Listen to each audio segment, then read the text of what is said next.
93 FM. Radio. Bonjour, une élection saine ne veut pas seulement dire les règles saines, il faut également des acteurs sains, les candidats sains. Sain ici ne signifie pas que les acteurs doivent partager forcément la bonne vision de la société, avoir de bons projets ou de bonnes compétences politiques et managériales. Non, les acteurs sains veut dire des acteurs transparents dans leur démarche et animés de bonnes intentions, quel que soit leur bord politique. Autrement dit, les acteurs ne doivent pas être animés par un esprit de banditisme, de malhonnêteté ou d'escroquerie. Un jeu électoral sain exige donc aussi des acteurs qui ne sont animés par aucun esprit de filouterie. Ils se présentent tels qu'ils sont et dans un environnement où la culture politique semble encore boiteuse chez les masses, les populations qui sont encore politiquement naïves et immatures pour mieux détecter les escrocs des champs politiques, le jeu de la malhonnêteté devient encore plus dangereux et plus risqué pour l'avenir du pays ou de la nation. Il y a dans ce cas de fortes chances que les masses soient embrouillées, manipulées puis abusées par des hommes politiques mal intentionnés qui vont tout naturellement leur rendre la vie dure pendant tout le mandat, au cas où ils sont élus ou au cas où ces malsains les ont empêchés de faire des bons choix à cause du brouillage ou de la confusion qu'ils auront installée dans les esprits avec leur posture malsaine. Les élections dans un pays comme le nôtre, ce n'est pas du tout un jeu.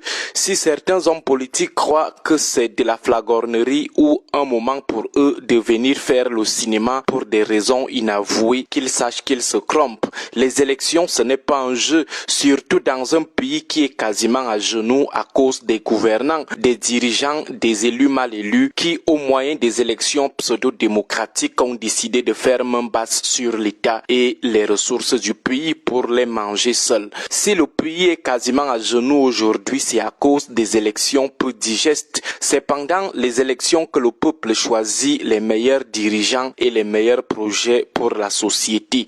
Si ce choix est bâclé, c'est l'avenir des populations qui est hypothéqué. Le mauvais choix des dirigeants entraîne ipso facto la descente aux enfers du pays, la misère des populations. Voilà pourquoi nous sommes dans la misère depuis 1982 et les premiers à payer le prix, ce sont malheureusement ces populations qui croupissent aujourd'hui sous le poids des guerres internes, le poids des injustices, le poids de la vie chère, le poids du tribalisme, le poids des agressions, le poids des maladies, le poids des accidents, le poids du chômage. Tout ceci à cause des choix des hommes qui ne méritent pas un seul instant diriger le Cameroun. Tout ceci à cause des élections qui ne sont pas toujours saines. Tout ceci parce qu'en plus des règles qui ne sont pas saines, on a des acteurs politiques qui ne sont pas du tout sains. Des malhonnêtes, des escrocs, des prébendiers. Ceux de l'ogre au pouvoir, ça peut se comprendre. Ils sont dans leur élément et le peuple peut facilement les démasquer. Mais ceux de l'opposition, ce n'est pas du tout évident pour la masse qui n'arrive pas encore à détecter les intentions malsaines de certains opposants qui apparaissent uniquement pendant les périodes électorales avec un billamosgo brutal dans leur bouche. Pourtant, au fond, ce sont des filous. Et c'est comme ça chaque fois. Ils finissent de brouiller la structure des choix politiques,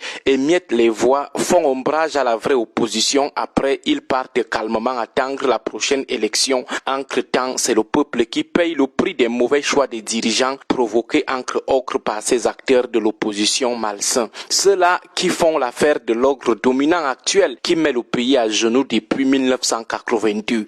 Les hirondelles politiques et les opposants de la grande prostituée sont les plus dangereux parmi les acteurs politiques malsains qui empêchent les Camerounais de choisir leurs dirigeants. Mieux encore, les acteurs politiques malsains du pouvoir, eux, ils sont facilement détectables, mais ceux de l'opposition, ce sont les plus dangereux. C'est plus facile pour les masses de tomber dans leur piège parce qu'ils apparaissent toujours comme des moines, pourtant des papes de la haute roubladise politique. Et ce sont généralement des fabrications du régime, des crêques de l'opposition que le régime a toujours fabriquées, activées ou actionnées à chaque élection pour émietter les voix de l'opposition, la déstructurer dénaturer et désorienter les masses. À l'occasion des élections de 2025, le peuple doit savoir que le régime a déjà activé sa stratégie de mobilisation des faux opposants qui devront faire son jeu, à savoir brouiller les choix, décrédibiliser la vraie opposition, dynamiter l'opposition et amener les populations à ne pas faire de bons choix. Le peuple doit savoir qu'à chaque élection au Cameroun, le régime a toujours fabriqué ses opposants. Il a toujours mis de côté de fortes sommes d'argent pour financer les opposants du sale boulot.